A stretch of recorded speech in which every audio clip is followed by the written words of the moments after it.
اهلا بيكم. النهارده معانا موبايل ناس كتيره جدا مستنياه، وهو السامسونج جالاكسي S26 الترا. بقالي اسبوعين تقريبا بجرب فيه، والسؤال بقى سامسونج غيرت ايه السنه دي، وايه الحاجات اللي فضلت زي ما هي، خصوصا موضوع البرايفسي ديسبلاي اللي ناس كتيره جدا بتتكلم عنه على الانترنت. وهل فعلا بيبقى فيه فرق في الاستخدام الحقيقي ولا ده مجرد كلام؟ في الفيديو ده هنجرب كل ده مع بعض، لكن قبل ما نبدا في التفاصيل هتكون ساعدتني جدا لو عملت لايك وسبسكرايب، وشكرا جدا لكل واحد بيدعم القناه. أنا يحيى ناجي، وبسم الله نبتدي. الأول خلينا نبدأ بالأنبوكسنج. العلبة كالعادة نفس تصميم علب سامسونج الفلاج شيب. جوه العلبة هتلاقي الموبايل نفسه، كيبل اليو اس بي سي، ودبوس الشريحة والمانيوال. طبعا كالعادة الشاحن مش موجود في العلبة، لكن في حاجة اتغيرت السنة دي. الموبايل بقى بيدعم شحن لحد 60 واط بدل ال 45 واط في الأجيال اللي فاتت. أما البطارية فلسه زي ما هي 5000 ملي أمبير. النسخة اللي معايا لونها اسمه سيلفر شادو، وجبت له كمان كفر من سبايجن. الشركة دي أنا بحب منتجاتها جدا، شيك وقوية وأسعارها أرخص من منتجات كتيرة في نفس الفئة. على فكرة ده مش إعلان ليهم، لكني فعلا بحب حاجتهم. لكن أول حاجة هتلاحظها لما تمسك الموبايل، تصميم الكاميرات اتغير، وكمان الموبايل بقى أرفع من الجيل اللي فات. ال S25 Ultra كان سمكه 8.2 مللي، وسمك ال S26 Ultra بقى 7.9 مللي، وده خلاه يبقى ارفع الترا سامسونج عملته لحد دلوقتي. الموبايل كمان بقى اخف شويه، الجيل اللي فات كان وزنه 218 جرام، لكن الاس 26 الترا بقى حوالي 214 جرام، يعني اقل منه ب 4 جرام. وبما ان الموبايل بقى ارفع فالكاميرات بقت طالعه لبره شويه اكتر من الجيل اللي فات. كمان لو بصينا على الفريم الجانبي الازرار كلها تقريبا نفس الشكل، لكن في تغيير مهم جدا في الماتيريال. السنه اللي فاتت كان الفريم من التيتانيوم، لكن السنه دي بقى من الالومنيوم. وفي تغيير كمان في التصميم. لو فاكرين لما سامسونج نقلت من الاس 24 الترا للاس 25 الترا بدات تدور الزوايا شويه، في الاس 26 الترا بقت الزوايا مدوره اكتر عشان يبقى الموبايل مريح في الايد. ولما نيجي بقى للاس بن في الاس 25 الترا كنت تقدر تركب القلم باي اتجاه تقريبا، لكن في الاس 26 الترا بسبب ان التصميم بقى مدور اكتر القلم نفسه اتعمل له انحناءه كده صغيره من ناحيه واحده، يعني لو حاولت تركبه بالعكس هتلاحظ ان اطرافه باينه لبره شويه. سامسونج كمان عملت حاجة تانية، الاس بن بقى أرفع شوية من الأول، لكن في طريقة سهلة تعرف بيها الاتجاه الصح. لو زرار القلم ناحيتك يبقى أنت كده هتركبه صح. أما بالنسبة لمميزات الاس بن اللي كانت في الاس 25 الترا فهي موجودة هنا برضه، لكن برضه زي السنة اللي فاتت البلوتوث اتشال ومش موجود هنا كمان. أما بالنسبة للتحمل فالموبايل لسه فيه مقاومة مية وأتربة IP68، والظهر إزاز بملمس مطفي. الشاشة كمان نفس الحجم 6.9 بوصة، لكن سامسونج بتقول إن في ميزة جديدة أول مرة تيجي في أي موبايل اسمها برايفسي ديسبلاي، وده اللي هشرحه لكم دلوقتي. الميزة دي بتشتغل على مستويين تقريبا، مستوى عادي ومستوى ماكسيمم برايفسي. لما بتفعل الماكسيمم برايفسي الشاشة تقريبا مش بتبان خالص من الجنب، يعني لو حد قاعد جنبك مش هيقدر يشوف اللي على الشاشة. الميزة دي كلها شغالة من داخل الشاشة نفسها. سامسونج عملت الموضوع بمزيج من الهاردوير والسوفت وير. خليني ابسطها لك شويه. طبيعي لما تبص على اي شاشه موبايل الضوء اللي طالع من البكسلات بيكون متوزع في كل الاتجاهات، عشان كده بتقدر تشوف الشاشه من الجنب. لكن لما تفعل البرايفسي ديسبلاي البكسلات بتبدا تبعت الضوء لقدام بس، يعني الشخص اللي قدام الموبايل بس بيشوف الشاشه بشكل طبيعي، واللي على الجنب تقريبا مش بيشوف حاجه. لكن في حاجه لازم تعرفها، لما بتفعل الميزه دي سطوع الشاشه بيبقى اقل شويه، مش فرق كبير لكن هتحس بيه لو ركزت قوي، وعشان كده ناس كتير مش هتسيب الميزه دي شغاله طول الوقت. بس الحلو ان سامسونج فكرت في النقطه دي وعملت سمارت اوبشنز، يعني تقدر تخلي الميزه دي تشتغل على ابس معينه زي مثلا تطبيقات الشات، زي تطبيقات البنوك، او اي تطبيق فيه معلومات خاصه. بمجرد ما تفتح التطبيق البرايفسي ديسبلاي بيشتغل تلقائي، ولما تخرج منه الميزه بتتقفل لوحدها.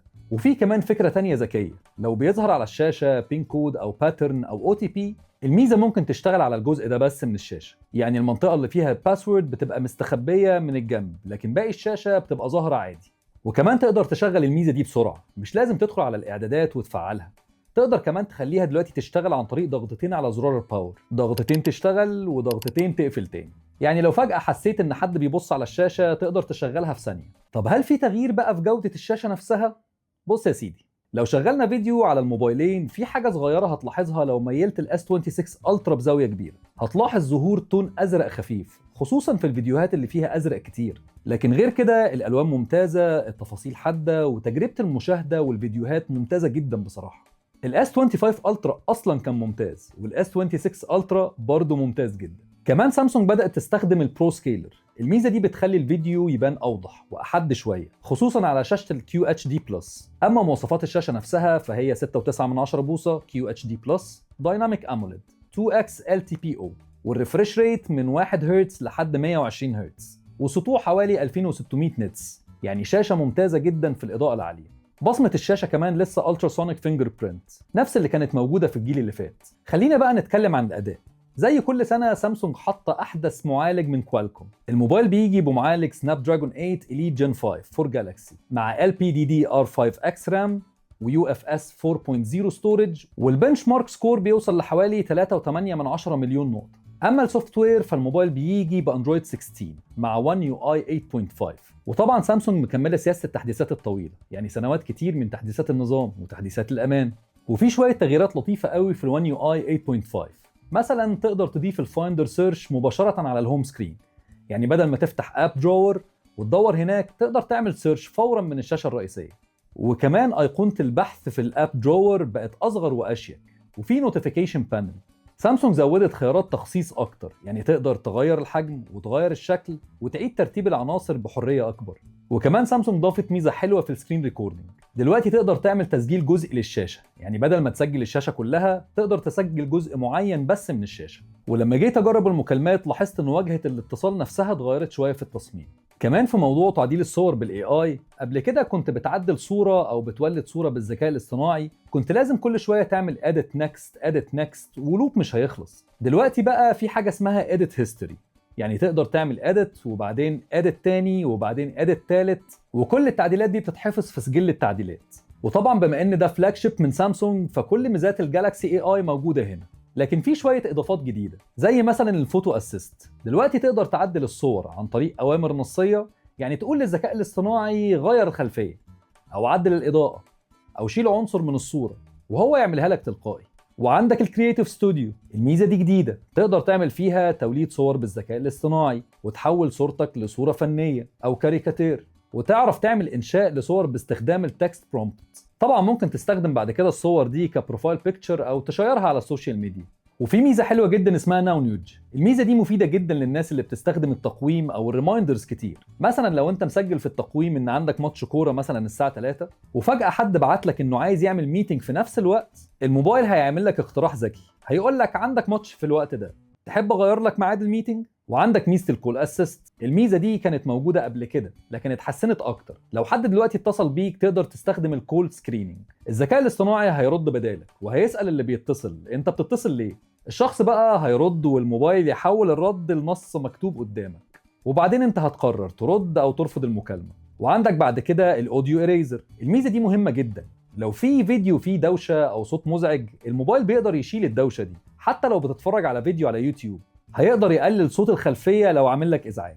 ودلوقتي خلينا نتكلم بقى عن الكاميرات. ولو قارنا الاس 25 الترا مع الاس 26 الترا هتلاقي ان الميجا بيكسل هو، لكن سامسونج غيرت حاجة مهمة جدا. الكاميرا الأساسية ال 200 ميجا بكسل فتحة العدسة بتاعتها وسعت شوية، قبل كده كانت f1.7 دلوقتي بقت f1.4، وده معناه ان هيدخل لها ضوء اكتر وهيبقى ادائها افضل في الاضاءة الضعيفة. وعدسة الكاميرا ال 5x اتغيرت، قبل كده كانت f3.4 دلوقتي f2.9، وده برضه هيساعد في التصوير الليلي والزوم في الاضاءة الضعيفة. خلينا نشوف الصور في الإضاءة الضعيفة أو في الصور اللي بتتصور بالليل أو النايتوجرافي زي ما سامسونج بتسميها. لو قارنا الاس 25 بالاس 26 الترا هتلاحظ ان الاس 26 الترا بيلقط ضوء اكتر، الصور بتطلع سطوعها اكتر شويه، تفاصيلها افضل حتى في المناطق المظلمه. الموبايل الجديد بيظهر تفاصيل اكتر، وفي صوره جربت اصور فيها نصوص مكتوبه لاحظت ان الكتابه في الاس 26 الترا طلعت اوضح واحد.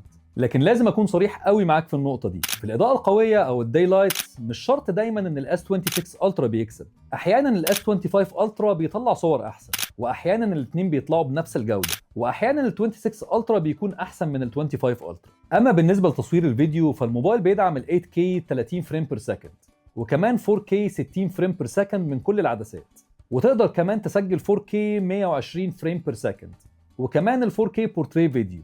الميزه دي كانت موجوده قبل كده ولسه موجوده لحد دلوقتي، بس في ميزه جديده اسمها الهوريزونتال لوك. الميزه دي بتعمل ايه؟ لو انت بتصور فيديو والموبايل اتحرك او اتلف شويه الفيديو بيفضل ثابت افقيا وما بيلفش مع حركه الموبايل. الميزه دي شغاله مع الكاميرا الاساسيه والكاميرا الالترا وايد. الميزة دي كانت موجودة قبل كده، لكن غالبا كانت بتشتغل مع الفول اتش دي بس، والجودة كمان كانت أقل. دلوقتي سامسونج حسنت الموضوع وبقت بتدعم جودة أعلى.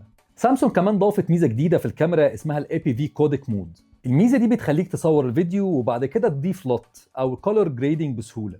يعني بدل ما تقعد تعدل الألوان كتير، الموبايل بيديك فلاتر سينمائية جاهزة. يعني عندك مثلا الستاندرد بيضيف لك ألوان طبيعية تلقائي، وعندك البلوك باستر بيدي الفيديو شكل سينمائي قوي، وعندك الكومينج اوف ايج ستايل منتشر جدا على انستجرام، وعندك الرومانس. كل فلتر منهم بيغير الكالر تون للفيديو، وبصراحة اكتر واحد عجبني هو الكومينج اوف ايج. لكن طبعا الاختيار بيعتمد على الجو اللي انت بتصور فيه. لكن خلي بالك من حاجة، الفيديوهات بالجودة دي بتاخد مساحة كبيرة جدا، مش زي الفيديوهات العادية اللي انت بتصورها. في ميزة كمان اسمها الاوتو فريمينج. الميزة دي بتستخدم الكاميرا الالترا وايد، ولو الشخص اللي انت بتصوره اتحرك فالكاميرا بتعمل تعديل تلقائي للفريم وبتفضل مركزة عليه. لسه طبعا مش معروف هل الميزة دي هتنزل بتحديث على الاس 25 الترا ولا هتفضل حصرية لل 26. ولو جينا للبطارية والشحن، فالبطارية زي ما هي 5000 ملي امبير زي الجيل اللي فات، لكن الشحن اتطور. دلوقتي بقى بيدعم 60 واط بدل 45 واط في الجيل اللي فات، والشحن اللاسلكي بقى بيدعم 25 واط بدل 15 واط. اما بالنسبه للسعر، فالموبايل هيجي بثلاث نسخ، ال 256 وال 512 وال 1 تيرا. السعر عموما بيبدا من 1399 دولار. خد بالك السنه اللي فاتت كان بيبدا من 1300 دولار، يعني تقريبا زاد 100 دولار. الخلاصه، ده كان كل الجديد في السامسونج جالاكسي اس 26 الترا، واهم نقطه مميزه فيه وهي البرايفسي ديسبلاي. الميزه دي معموله بدمج بين الهاردوير والسوفت وير، والجميل فيها ان انت مش لازم تشغلها طول الوقت، وممكن تشغلها على تطبيقات معينه بدل ما تستخدم السكرينه اللي غالبا هتبوظ لك جوده الشاشه. بس السؤال المهم دلوقتي، هل شايفين ان التحديثات دي تستاهل ان انت تغير الاس 25 الترا لو معاك، ولا سامسونج كان ممكن تعمل اكتر من كده؟ اكتبوا لي رايكم في الكومنتات، ولو الفيديو عجبكم ما تنسوش تعملوا لايك وشير وسبسكرايب، وسلام.